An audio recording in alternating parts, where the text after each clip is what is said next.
To use AWS Amplify identity pools, start by understanding the concept of identity pools, which are user directories that store user identities.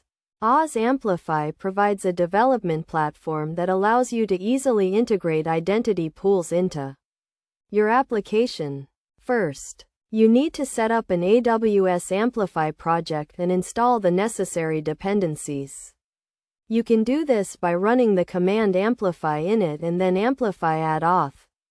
This will create a new authentication configuration and set up an identity pool for you. Next, you need to configure the identity pool to use the desired authentication providers, such as Amazon Cognito User Pool, Facebook, or Google. You can do this by running the command amplify update auth and then selecting the desired authentication providers. Once you have set up the identity pool, you can start using it in your application. To do this, you need to import the AWS Amplify library and initialize the authentication module. You can then use the auth class to authenticate users and manage user sessions.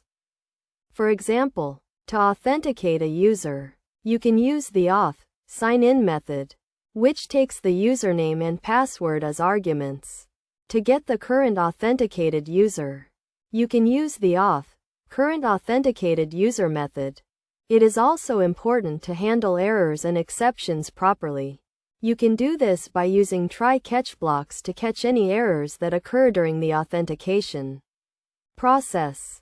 In terms of best practices, it is recommended to use secure protocols, such as HTTPS, to encrypt data in transit. You should also use secure storage to store sensitive data, such as user credentials. Additionally, you should follow the principle of least privilege, which means that users should only have the minimum permissions necessary to perform their tasks.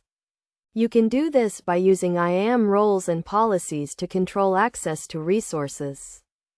Overall, using AWS Amplify identity pools is a straightforward process that can help you to easily manage user identities and authentication in your application. By following the steps outlined in this guide, you can set up an identity pool and start using it in your application.